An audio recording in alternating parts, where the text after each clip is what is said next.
Ora, cada nova falta aumenta a dívida, porquanto nenhuma há qualquer nova falta, porquanto nenhuma há, qualquer que ela seja, que não acarrete forçosa e inevitavelmente uma punição.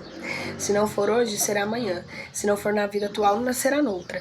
Entre essas faltas, cumpre-se logo da primeira fiada carência de submissão à vontade de Deus. Logo, se murmurarmos das aflições, se não as aceitarmos com resignação e como algo que devemos ter merecido, se acusarmos a Deus de ser injusto, nova dívida contraímos, que nos faz perder o fruto que deveríamos colher do sofrimento. É por isso que teremos de recomeçar absolutamente, como se a um credor que nos atormente, pagássemos uma cota e a tomássemos de novo por empréstimo. Ao entrar no mundo dos espíritos, o homem ainda está como o operário que comparece no dia do pagamento. A uns dirá o Senhor: aqui tens a praga dos teus dias de trabalho. A outros venturosos da terra, aos que hajam vivido na ociosidade, que tiverem feito consistir na sua felicidade, nas satisfações do amor próprio e nos gozos mundanos. Nada vos toca, porque recebestes na terra o vosso salário. E de recomeçar a tarefa. O homem pode suavizar ou aumentar o amargor de suas provas, conforme o modo por que encara a vida terrena. Tanto mais sofre ele, quanto mais longa se figura a duração do sofrimento. Ora, aquele que a encara pelo prisma da vida espiritual, apanha num golpe de vista a vida corpórea. Ele a vê como um ponto no infinito e compreende-lhe a curteza que reconhece esse penoso momento que terá presto passado. A certeza de um próximo futuro mais ditoso sustenta e anima, e longe de se queixar, agradece ao céu as dores que o fazem avançar. Contrariamente, para aquele que apenas vê a vida corpórea, interminável lhe parece esta, e a dor lhe oprime com todo o seu peso. Daquela maneira de considerar a vida, resulta ser diminuída a importância das coisas desse mundo, e sentir-se compelido o homem a moderar seus desejos, contentar-se com sua posição sem invejar a dos outros e receber a atenuada impressão de reveses e das decepções que experimente. Daí tira ele uma calma, uma resignação tão úteis à saúde do corpo quanto da alma, ao passo que, com a inveja, o ciúme e a ambição, voluntariamente se condena à tortura e aumenta as misérias e as angústias da sua curta existência. Suicídio e loucura. A calma e a resignação, auridas de maneira a considerar a vida terrestre e da confiança no futuro, dão ao espírito uma serenidade que é melhor preservativo contra a loucura e o suicídio. Com efeito, é certo que a maioria dos casos de loucura deve ser a comoção produzida pelas vicissitudes que o homem não tem coragem de suportar. Ora, se encarando as coisas desse mundo da maneira por que o Espiritismo faz, ele as considere, o homem recebe o Espiritismo faz que ele as considere, o homem recebe com indiferença, mesmo com alegria, os reveses e as decepções que houveram desesperados noutras circunstâncias. Evidente que se torna essa força o que coloca ainda acima dos acontecimentos, lhe preserva abalos à razão, os quais, se não fora isso, a conturbariam.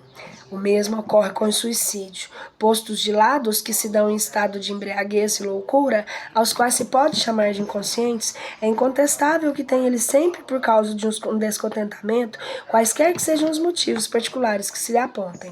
Ora, aquele que está certo de que só desventurado por um dia, que melhores serão os dias que lhe hão de vir, enche-se facilmente de paciência, se desespera quando nenhum termo divisa para os seus sofrimentos, e que é a vida humana com relação à eternidade, senão bem menos que um dia, mas para quem não crê na eternidade julga que com a vida tudo se acaba, se os infortúnios e as aflições o acabrunham, unicamente na morte vê uma solução para as suas amarguras. Nada esperando, acha muito natural, muito lógico, mesmo ao abreviar pelo suicídio as suas misérias. A incredulidade, simples dúvidas sobre o futuro, as ideias materialistas, numa palavra, são maiores iniciantes ao suicídio, ocasionam-o covardia moral. Quando os homens de ciência apoiados na autoridade do seu saber se esforçam por provar o que ouvem ou leem que estes nada têm de esperar depois da morte, não estão de fato levando-os a deduzir que se são desgraçados, coisa melhor não lhes resta se não se matarem, que lhes poderiam dizer para desviá-los dessa consequência? Que compreensão lhes podem oferecer? Que esperança lhes podem dar? Nenhuma, a não ser o nada. Daí se deve concluir, se o nada é o único remédio heróico, a única perspectiva, mais vale buscá-lo imediatamente e não mais tarde para sofrer por menos tempo. A propagação das doutrinas materialistas é, pois, o veneno que inocua a ideia do suicídio, mas a maioria dos que se suicidam, e os que se constituem os apóstolos e semelhantes.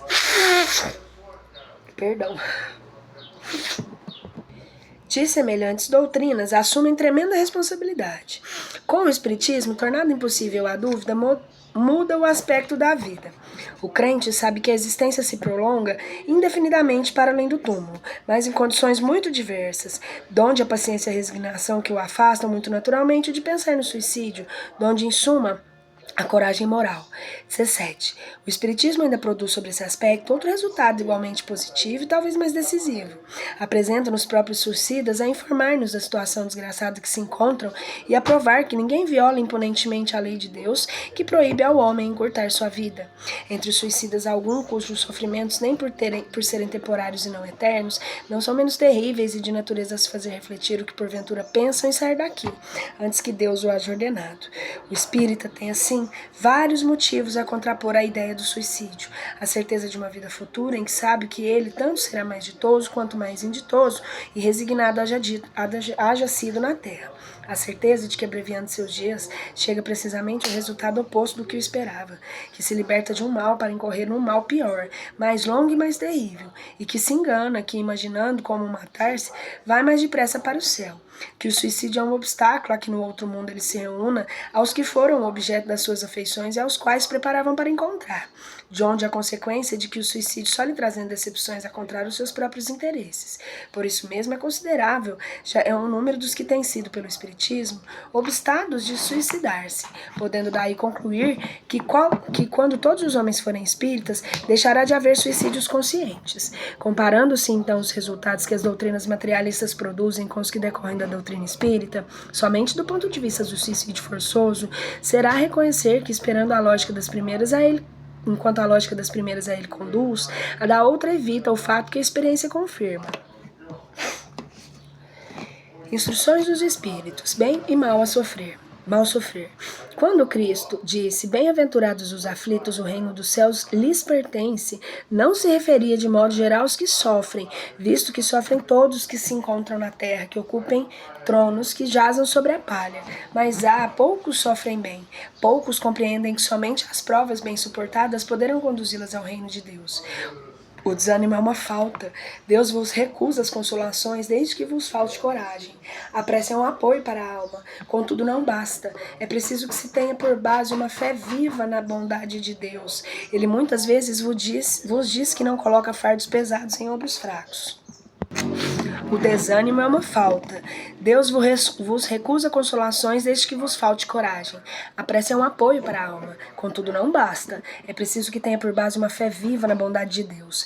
Ele já muitas vezes vos diz que não coloca fardos pesados em ombros fracos. O fardo é proporcionado às forças, como a recompensa será a resignação e a coragem. Mais opulenta será a recompensa do que penosa a aflição. Cumpre, porém, merecê-la, e é para isso que a vida se apresenta cheia de tribulações.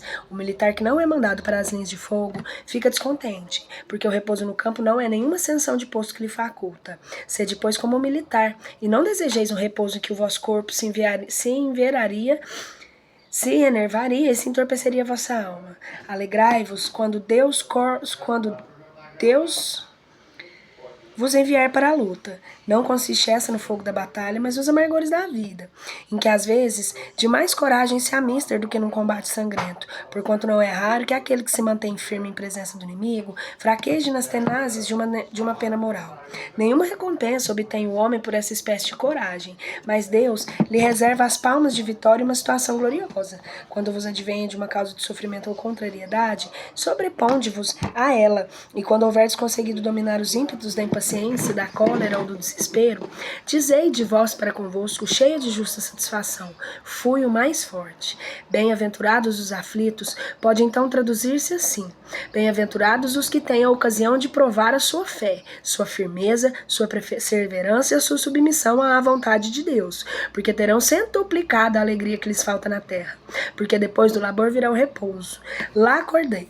Harvey, 1863. O mal e o remédio.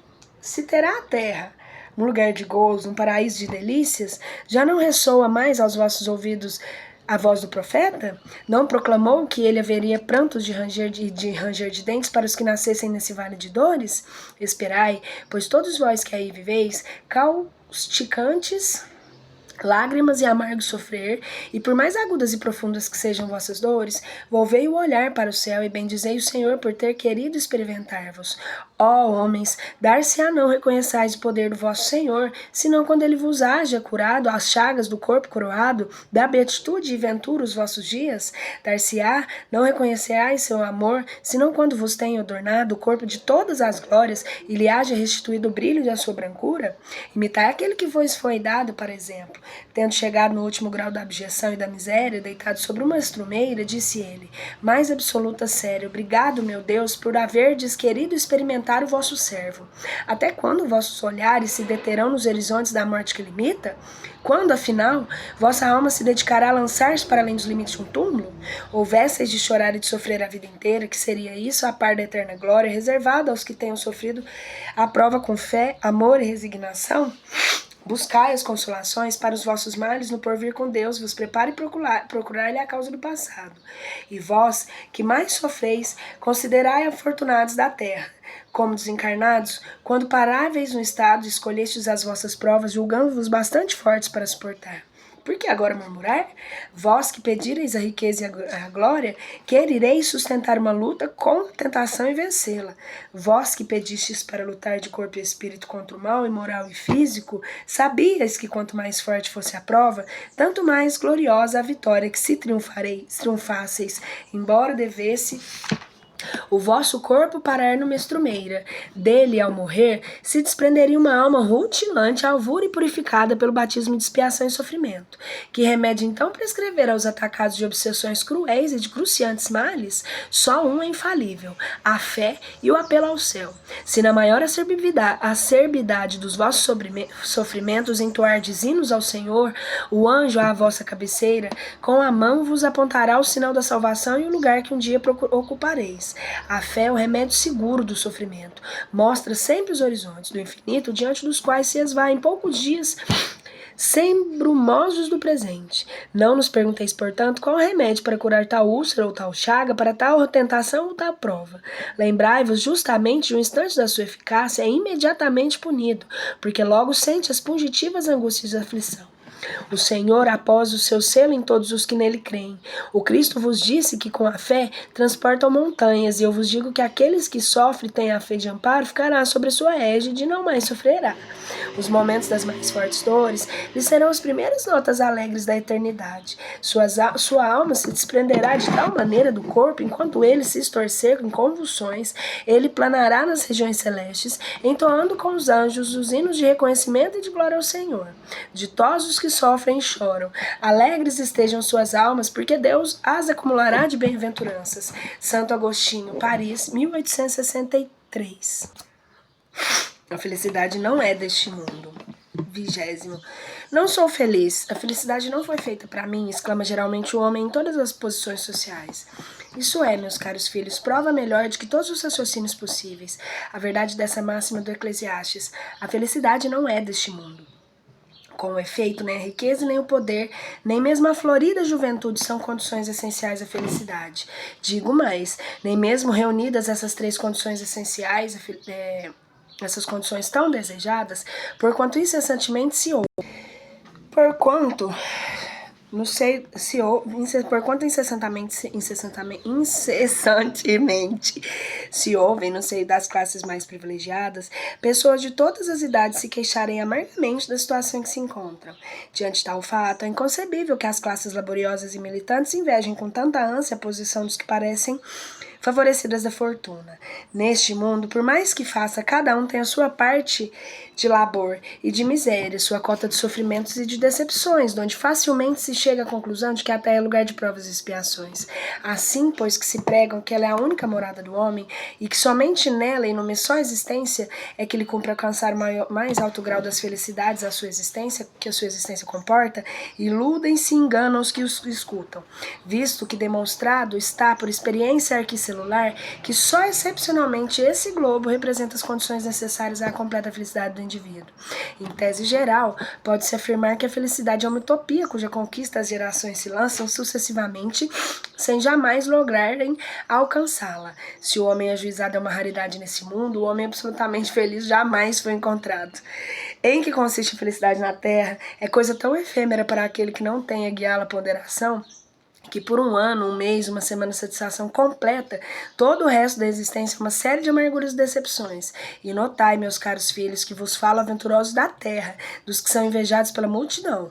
Consequentemente, se a morada terrena são peculiares provas de expiação, forçoso é que se admita augures moradas mais favorecidas, onde o espírito, conquanto aprisionado, ainda numa carne material, possui em toda a plenitude gozos inerentes à vida humana. Tal razão, porque Deus semeou o vosso turbilhão, esses belos planetas superiores para os quais vossos esforços e tendências o farão a gravitar um dia, quando os achardes suficientes, purificados e aperfeiçoados. Todavia, não deduzais minhas palavras que a terra esteja destinada para sempre a ser uma penitenciária. Não, certamente, dos progressos já realizados, podeis facilmente deduzir os progressos futuros e dos melhoramentos sociais conseguidos novos e mais fecundos melhoramentos. Essa tarefa imensa, cuja execução cabe à nova doutrina, os Espíritos vos revelaram. Assim, pois, meus queridos filhos, que uma santa emulsão vos anime e que cada um de vós vos despoje do homem velho. Deveis todos consagrar a propagação desse Espírito, que já deu começo à vossa própria regeneração. Corre-vos o dever de fazer em que vossos irmãos participem dos raios da sagrada luz. Portanto, a obra, muito meus queridos filhos, mãos à obra, meus muitos queridos filhos, que nesta reunião solene todos os vossos corações aspirem a esse grandioso objetivo de preparar para as gerações porvindas no mundo, qual já não seja vã a palavra felicidade. François Nicolas Madeleine, Cardeal Morlot, Paris, 1863. Perda das pessoas amadas, mortes prematuras. Quando a morte ceifa na vida das vossas famílias, arrebatando sem restrições os mais moços antes dos mais velhos, costumais dizer: Deus não é justo, pois sacrifica um que está forte e tem um grande futuro, e conserva os que já viveram longos anos cheios de decepções, pois leva os que são úteis e deixa os que para nada mais servem, pois despedaça o coração de uma mãe, privando-o da inocente criatura que era toda a sua alegria.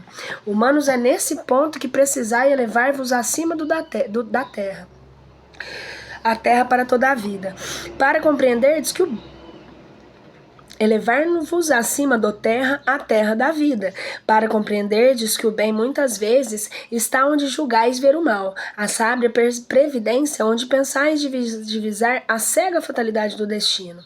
Porque a vez de avaliar a justiça divina pela vossa, podeis supor que o Senhor dos mundos se aplique por mero capricho a vos infligir penas cruéis? Nada se faz um fim inteligente, seja o que for, o que aconteça, tudo tem a sua razão de ser. Se perscrutasseis melhor todas as dores que vos advêm, nelas encontraríeis sempre razão divina, razão regeneradoras, os vossos miseráveis interesses se tornariam de tão secundária consideração que os atiraríeis para o último plano. Crede-me, a morte é preferível numa encarnação de 20 anos a estes vergonhosos desregramentos que pugem em famílias respeitáveis, dilaceram corações de mães e fazem que antes do tempo esbranqueçam os cabelos dos pais. Frequentemente, a morte prematura é um grande benefício que Deus concede àquele que se vai e que assim se persevera nas misérias da vida ou das seduções que talvez lhe acarretassem a perda. Não é vítima da fatalidade aquele que morre na flor dos anos. É que Deus não julga de convir e que ele permaneça por mais tempo na terra. É uma horrenda desgraça, dizeis-vos cortado o frio de uma vida que não prende esperanças. De que esperanças falais? Das terras onde o liberto houvera podido brilhar, abrir caminho e enriquecer? Sempre essa visão estreita, incapaz de elevar-se acima da matéria. Sabeis qual teria sido a sorte dessa vida, ao vosso parecer tão cheia de esperanças? Quem vos diz que ela não seria saturada de amarguras? Desdenhais, então, das esperanças da vida futura, ao ponto de que lhe preferirdes as da vida efêmera que arrastais na terra? Supondes, então, que mais vale uma posição elevada entre os homens do que entre os espíritos bem-aventurados? Em vez de vos queixardes, regozijai-vos para que Deus quando apraz a Deus retirar deste vale de misérias um de seus filhos. Não será egoístico que desejardes que ele aí continuasse para sofrer convosco? Essa dor se concebe naquele que carece de fé, que vê na morte uma separação eterna. Vós, espíritas, porém, sabeis que a alma vive melhor quando desembaraçada do seu invólucro corpóreo. Mães, sabeis que vossos filhos bem-amados estão por perto de vós. Sim, estão muito perto. Seus corpos fluídicos vos envolvem, seus pensamentos vos protegem, a lembrança daqueles guardais o transporte da alegria. Mas também as vossas dores desarrazoadas os afligem, porque denotam falta de fé e exprimem uma revolta contra a vontade de Deus. Vós compreendeis a vida espiritual, escutai as pulsações do vosso coração a chamar estes bem-amados, e se pedirdes a Deus que os abençoe, em vós sentireis fortes consolações, dessas que secam as lágrimas, sentireis as aspirações grandiosas que vos mostrarão o porvir que o soberano Senhor prometeu. Samson, ex-membro da Sociedade Espírita de Paris, 1863. Se fosse um homem de bem, teria morrido. Falando de um homem mau que escapa de um perigo, costumais dizer, se fosse um homem bom, teria morrido. Pois bem, assim falando, dizeis uma verdade, pois com efeito muito humilde sucede dar a Deus a um espírito de progresso, ainda incipiente, prova mais longa do que a um bom, que por prêmio do seu mérito receberá a graça de ter tão curta quanto possível a sua aprovação. Por consequente, quando vos utilizais daquele axioma, não suspeitais de que proferis uma blasfêmia. Se morre um homem de bem, cujo vizinho é mau homem, logo observais, antes fosse este. Enunciais uma enormidade por contar aquele que parte, concluiu a sua tarefa, e o que fica talvez não haja principado da sua. Por que então haveríeis de querer que ao mal falasse ao tempo para terminá-la, e que outro permanecesse preso à guelba terrestre? Que diríeis se um prisioneiro que cumpriu a sentença contra ele, pronunciada, fosse conservado no cárcere, e ao mesmo tempo que restituíssem a liberdade, que a esta não tivesse direito? Ficais sabendo que uma verdadeira liberdade para o espírito consiste no rompimento dos laços que prendem ao corpo, e que enquanto vos achardes na terra, estareis em cativeiro. Habituai-vos a não consensurai o que não podeis compreender, e crede que Deus é justo em todas as coisas. Muitas vezes o que vos parece um mal é um bem. Tão limitadas, no entanto, são as vossas faculdades, que o conjunto do grande todo não o apreendem os vossos sentidos obtusos. Esforçai-vos por sair pelo pensamento da vossa acanhada esfera, à medida que vos elevardes. Diminuirá para vós a importância da vida material, e que, nesse caso, se vos apresentará como um simples incidente no curso do infinito da vossa existência espiritual, uma única existência verdadeira. Fénelon, Sens, 1861. Os tormentos voluntários. Vive o homem incessantemente em busca da felicidade, que também incessantemente lhe foge, porque a felicidade sem mescla não lhe encontrará na terra. Entretanto, malgrado as vicissitudes que formam o cortejo inevitável da vida terrena, poderia ele menos gozar de relativa felicidade se não a procurasse nas coisas perecíveis e sujeitas às mesmas vicissitudes, isso é, nos gozos materiais, em vez de procurar nos gozos da alma, que são um prelibar dos gozos celestes, imperecíveis, em vez de procurar a paz do coração, a única felicidade real neste mundo. Ele se mostra ávido de tudo que o atingirá e o turbará, a coisa mais singular. O homem, como de interno, cria para si tormentos que estão nas suas mãos evitar. Haverá maiores do que o que derivam da inveja e do ciúme? Para o invejoso e o ciumento não há repouso, estão perpetualmente febricitantes. Os que não têm, os outros possuem, lhe causam insônias. Dão-lhes vertigem os êxitos dos seus rivais.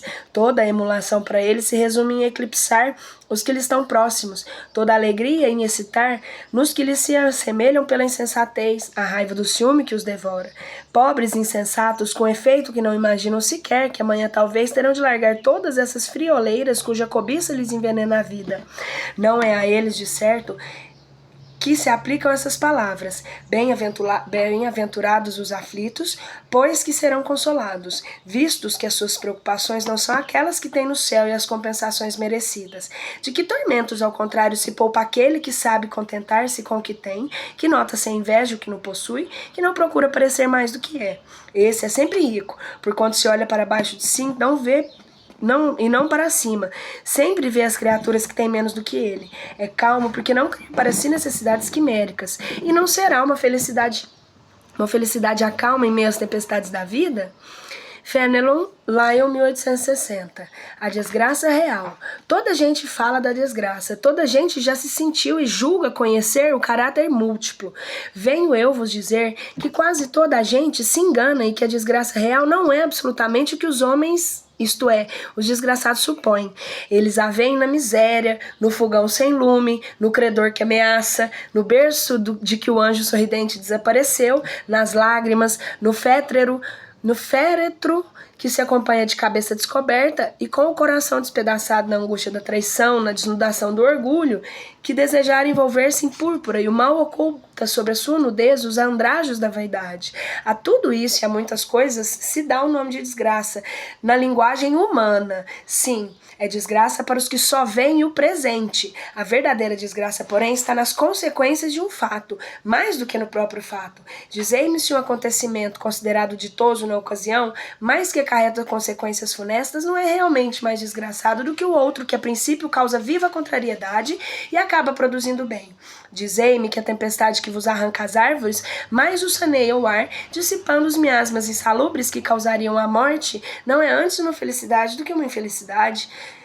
Para julgarmos de qualquer coisa, precisamos ver as consequências. Assim, para bem apreciarmos o que em realidade é ditoso ou inditoso para o homem, precisamos transportar-nos para além dessa vida, porque é lá que as consequências se fazem sentir. Ora, tudo o que se chama infelicidade, segundo as acanhadas vistas humanas, cessa com a vida corporal e encontra sua compensação na vida futura humana. Na vida futura.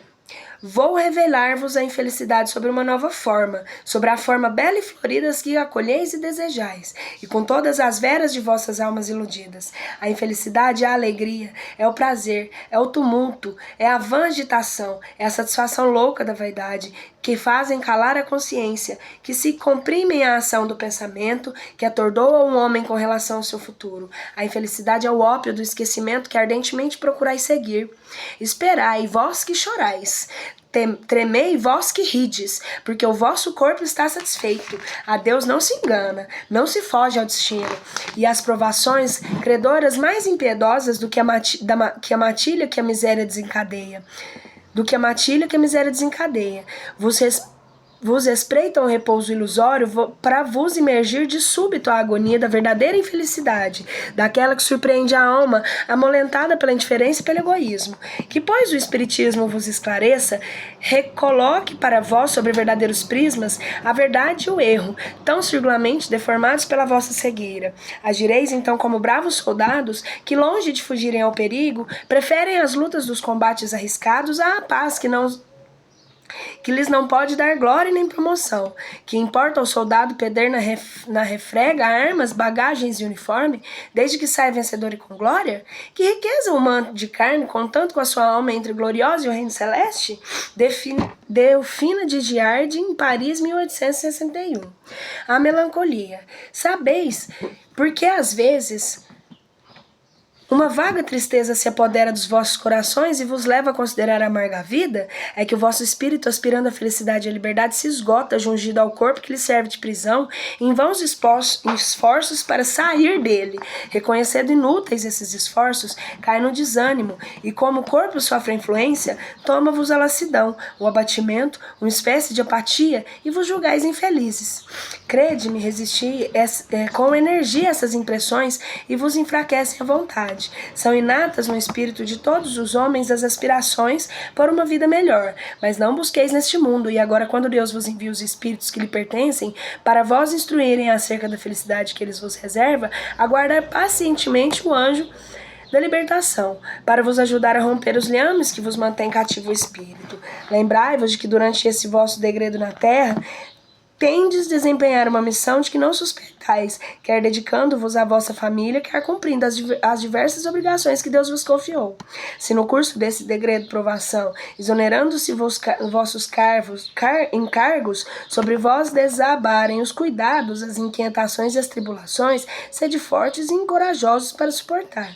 Afrontai-os resolutos. Duram pouco e vos considerarão a companhia dos amigos por quem chorais, e que, jubilosos por ver-vos de novo entre eles, vos estenderão os braços, a fim de guiar-vos a uma região inacessível às aflições da terra. François de Geneve, Bordeaux, não sei como fala. Perguntai se é lícito ao homem abrandar suas próprias provas. Essa questão equivale a esta outra. É lícito aquele que se afoga cuidar de salvar-se? Aquele em quem um espinho entrou retirá-lo? Ao que está doente chamar o médico? As provas têm por fim exercitar a inteligência tanto quanto a paciência e a resignação. Pode dar-se que um homem nasça em posição penosa e difícil precisamente para se ver obrigado a procurar meios de vencer as dificuldades. O mérito consiste em sofrer sem murmurar as consequências de os males que não lhe seja possível evitar sem perseverar na luta, em não se desesperar, se não é bem sucedido, nunca, porém, numa negligência que seria mais preguiça do que virtude. Esta questão dá lugar naturalmente à outra, pois se Jesus disse, bem-aventurados os aflitos, haverá mérito em procurar alguém aflições que lhe agravem as provas por meio de sofrimentos voluntários? A isso respondei muito positivamente. Sim, há grande mérito quando os sofrimentos e as privações objetivam o bem do próximo, porquanto é a caridade pelo sacrifício. Não quando os sofrimentos e as privações somente objetivam o bem daquele que a si mesmo as inflige, porque aí só há egoísmo pelo fanatismo. Grande distinção cumpre aqui que se faça, pelo que vos respeita pessoalmente, tentai-vos com as provas que Deus vos manda, e não lhes aumentei o volume, já de si por vezes tão pesado. Aceitá-las sem queixumes e com fé, eis tudo que vos exige. Ele não enfraqueçais o vosso corpo com privações inúteis e macerações sem objetivo, pois que necessitais de todas as vossas forças para cumprirdes a vossa missão de trabalhar na terra. Torturar e martirizar voluntariamente o vosso corpo é contravir a lei de Deus, que vos dá meios de o sustentar e fortalecer. Enfraquecê-lo sem necessidade é um verdadeiro suicídio. Usai, mas não abuseis a tal lei. O abuso das melhores coisas tem uma punição nas inevitáveis consequências que acarreta.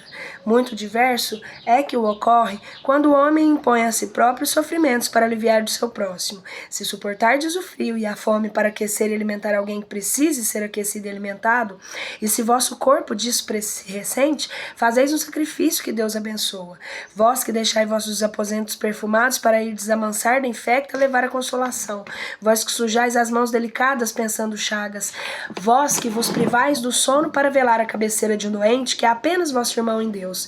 Enfim, que desperdicei a vossa saúde prática das boas obras. Tende em tudo isso o vosso cilício, verdadeiro e abençoado cilício, visto que em gozos do mundo não vos secaram o coração, que não adormeceste nos seios volúpias enervantes da riqueza, antes que vos constituísse anjos consoladores dos pobres desherdados.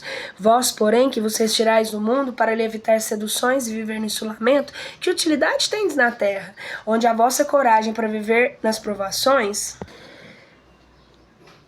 Vossos irmãos em Deus, vós enfim que despendeis a vossa saúde na prática das boas obras, tende em tudo isso o vosso cilício, verdadeiro e abençoado cilício, visto que os gozos do mundo não secaram o coração, que não adormeceres no seio das volúpias enervantes da riqueza, antes que vos constituístes os anjos consoladores dos pobres deserdados. Vós, porém, que vos retirais do mundo para lhe evitar seduções e viver no isolamento no isolamento, que utilidades tendes na terra? Onde que vossa coragem nas provações, uma vez que fugi à luta e dissertais no combate? Se quereis um cilício, aplicai-vos às almas, e não aos vossos corpos, mortificai vosso espírito e não vossa carne. Fustigai o vosso orgulho e recebeis sem murmurar as humilhações. Flagiciai o vosso amor próprio e enrejar-vos contra a dor da injúria e da calúnia, mais pungente do que a dor física. Aí tendes o verdadeiro cilício, cujas feridas vos serão contadas, porque atestarão a vossa coragem e a vossa submissão à vontade de Deus. Um anjo guardião, Paris, 1863.